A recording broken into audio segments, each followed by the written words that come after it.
바차슬라프 빅토르비치 블로딘 하원 의장님과 의원 여러분, 모스크바로 오는 비행기 안에서 나는 강활한 대지가 인간에게 주는 경외심을 생각했습니다. 그로 인해 자연과 인간을 더 깊이 이해하게 된 러시아의 마음을 떠올렸습니다. 유라시아 대륙의 크기만큼 긴 호흡으로 러시아는 세계사에 굵직한 흔적을 남겼습니다. 조국전쟁과 대조국전쟁으로 세계사의 흐름을 바꾸고 인류의 정신사와 과학기술을 동시에 이끌어왔습니다. 이곳 하원 두마도 러시아 국민의 힘으로 탄생했습니다. 지금은 러시아 민의를 대표하며 러시아 국민의 단합된 힘을 보여주고 있습니다. 대한민국 대통령 최초로 두마에서 연설할 기회를 마련해 주신 볼로딘 의장님과 올가 예피파노바 부의장님, 레오니드 슬루츠키 외교위원장님을 비롯한 의원님들께 깊이 감사드립니다. 나에게는 아주 큰 영광입니다. 동시에 양국의 새로운 발전을 기대하는 러시아 정부와 의회, 국민들의 기대를 느낍니다. 러시아 국민 여러분,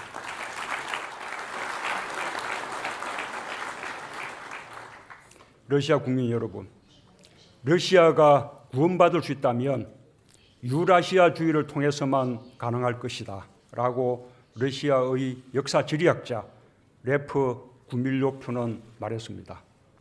유라시아의 광활한 대륙은 크고 작은 문명이 교류와 상호작용을 통해 미래로 나아가면서 희망을 키우는 공간입니다. 블라디미르 푸틴 대통령님의 신동방 정책은 평화와 공동번영의 꿈을 담은 유라시아 시대의 선언입니다.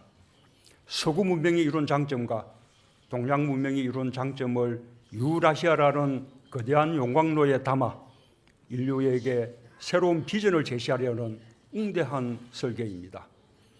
한국 국민들 또한 한반도의 항구적 평화를 넘어 동북아 전체의 평화와 공동번영을 바라고 있습니다. 내가 지난해 동방경제포럼에서 발표한 신북방 정책은 신동방 정책에 호응하는 한국 국민들의 꿈입니다. 나는 한국과 러시아의 협력이 한반도 평화와 동북아 번영의 주춧돌이라고 생각하며 그동안 진심으로 노력해왔습니다. 대통령 당선 직후 푸틴 대통령님과 통화에 이어 한국 대통령으로서는 처음으로 취임 특사를 파견해 북핵 문제의 평화적 해결과 극동 개발을 위한 협력 방안을 협의했습니다. 또한 러시아의 극동 개발부에 맞춰 러시아와의 경제 협력을 전담하는 북방경제협력위원회를 대통령 직속기구로 설치했습니다.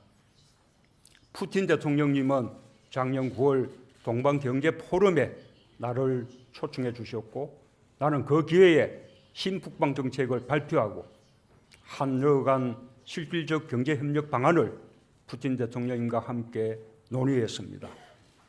올해 1월 내 고향 거제도에서는 세계인의 시각을 유라시아와 북극으로 돌리게 할 뜻깊은 장면이 있었습니다.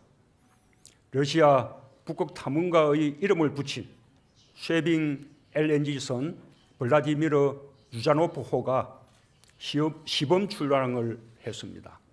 나는 그 현장에 직접 참석하여 러시아와 한국이 함께 이룬 성과를 세계에 알리고 축하했습니다. 나는 오늘 러시아와 함께 하려는 한국 국민들의 노력이 여러분에게 진정으로 전달되길 바라며 유라시아가 가진 무궁무진한 가능성을 우리의 우정으로 활짝 열 수 있다고 믿습니다.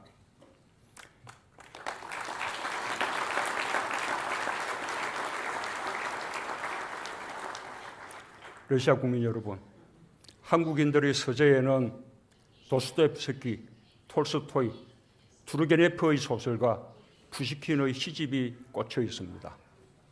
나도 젊은 시절 낯선 러시아의 지명과 등장인물을 더듬으며 인간과 자연, 역사와 삶의 의미를 스스로 묻곤 했습니다. 20세기 초 한국에 소개된 러시아 근대문학은 한국의 현대문학 발전에 큰 영향을 주었습니다. 한국에서 러시아 문학은 휴머니즘 교과서였습니다.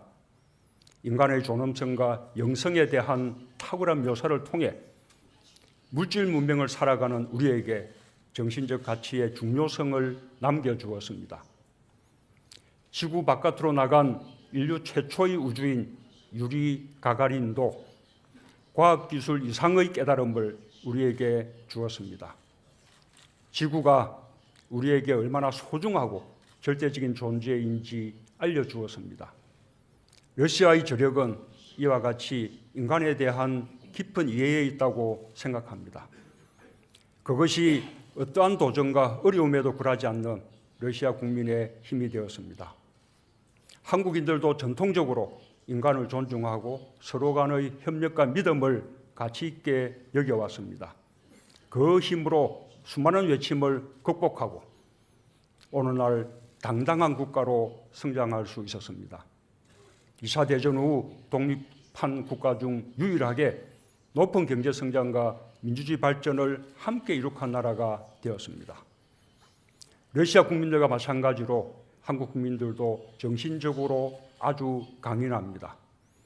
나는 이것이 우리가 똑같이 톨스토이를 사랑하는 이유라고 생각합니다.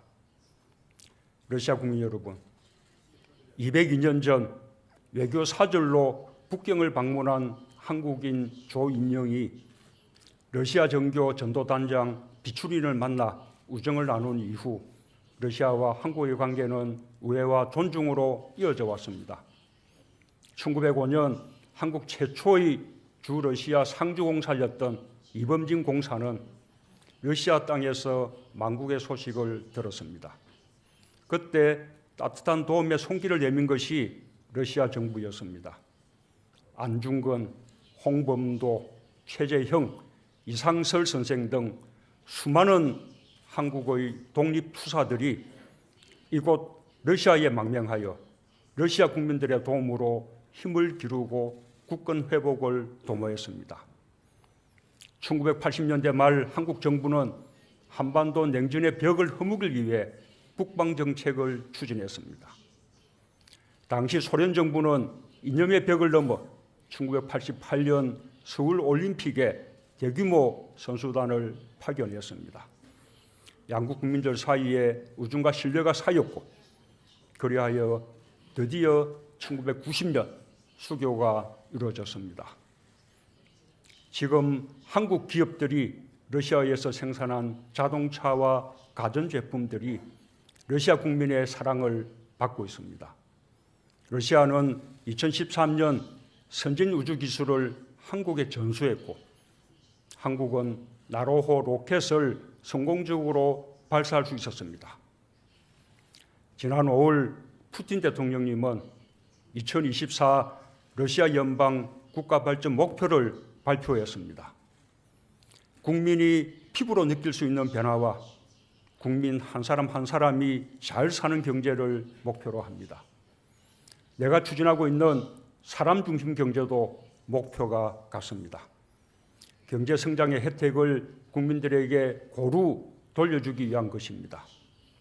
양국이 극동 지역에서 꾸는 꿈도 다르지 않습니다. 유라시아 평화와 번영을 위해 노력하는 것은 우리 모두가 국민들로부터 부여받은 사명입니다. 존경하는 러시아 국민 여러분, 볼로딘 의장님과 의원 여러분, 2020년은 러시아와 한국이 새롭게 이웃이 된 지 30년이 되는 해입니다. 우리 양국은 뜻깊은 수교 30주년에 맞춰 유라시아 발전을 위한 협력을 더 강화하고 교역액 300억 달러, 인적 교류 100만 명을 달성하자는 구체적 계획을 세웠습니다. 나는 이 자리에서 러시아와 한국의 협력 확대 방안을 말씀드리고자 합니다. 첫째, 미래성장 동력 확충입니다.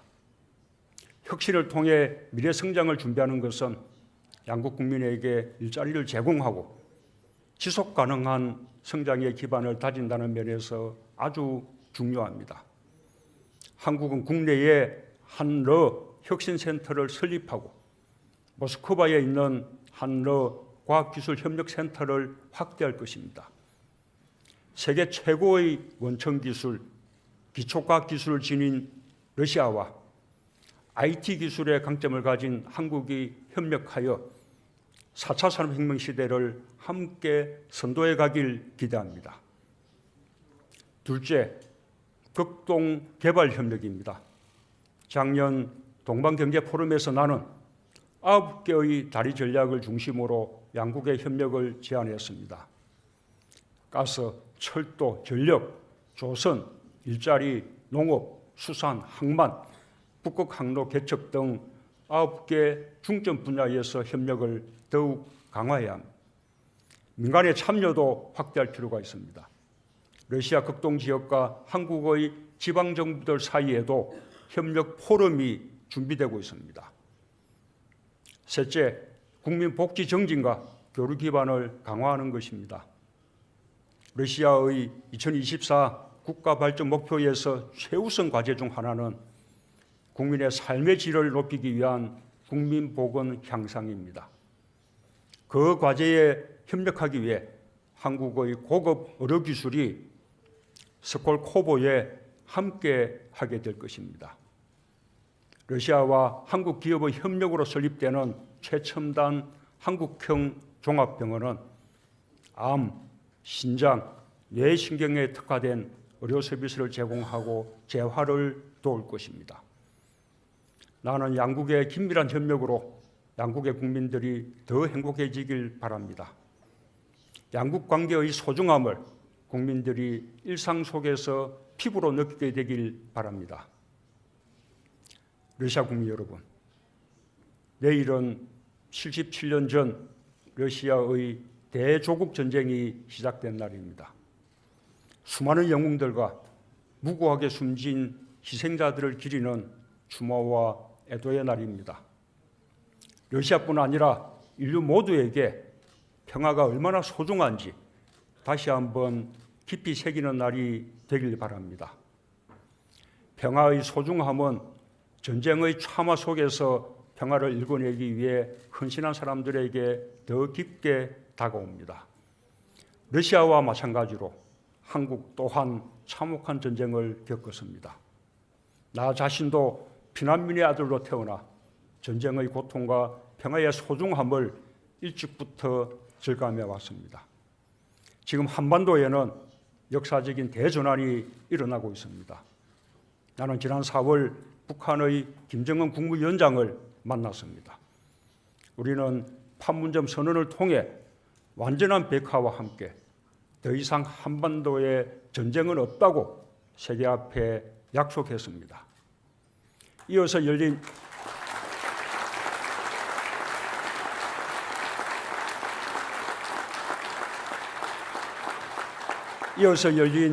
북미 정상회담에서도 한반도의 완전한 비핵화와 북미 간 적대관계 종식을 선언했습니다.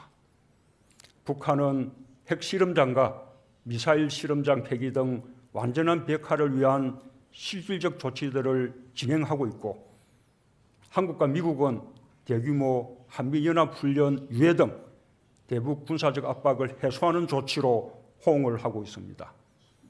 이제 남북미는 전쟁과 적대의 어두운 시간을 뒤로하고 평화와 협력의 시대로 나아가고 있습니다. 이 놀라운 변화에 러시아 정부와 국민들의 적극적인 지지와 협조가 큰 힘이 되었습니다. 나는 한반도와 유라시아의 항구적인 평화와 공동 번영을 꿈꿔왔습니다. 이 자리에 계신 원 여러분들께서도 그 길에 함께해 주실 것으로 믿습니다.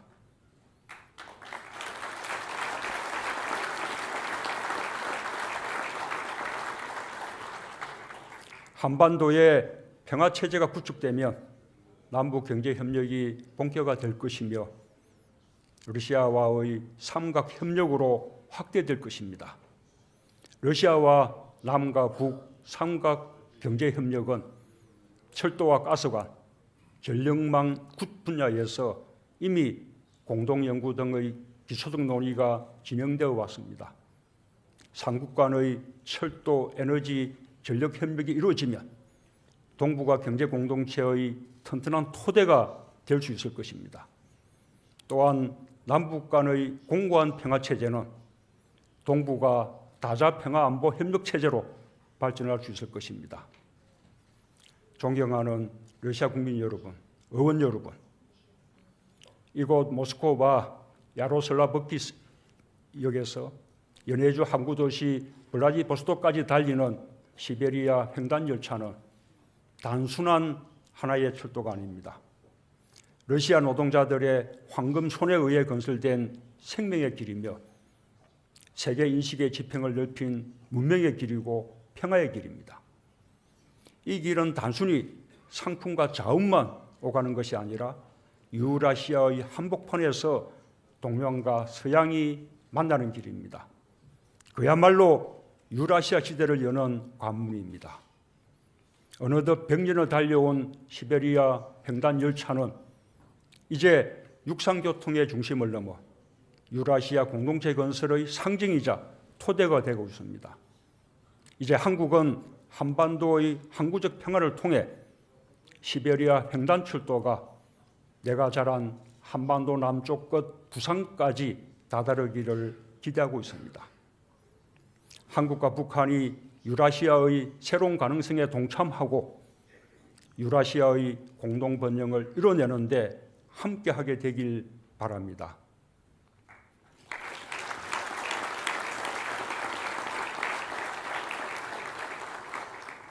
한 명의 지혜는 좋지만 두 명의 지혜는 더 좋다라는 러시아 속담이 지금 우리에게 필요합니다.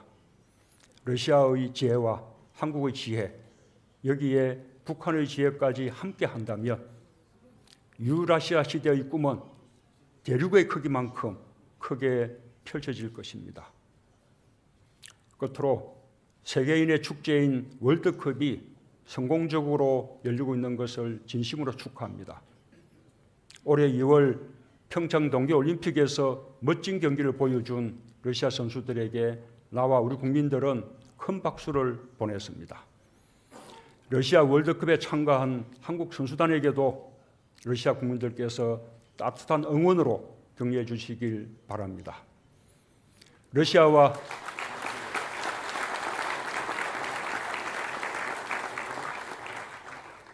러시아와 한국의 국민들은 양국의 새로운 미래를 확신하고 있습니다.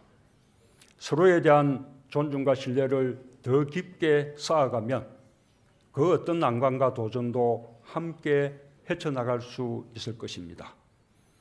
자연과 인간이 공존하는 유라시아에 인류의 새로운 희망이 있습니다.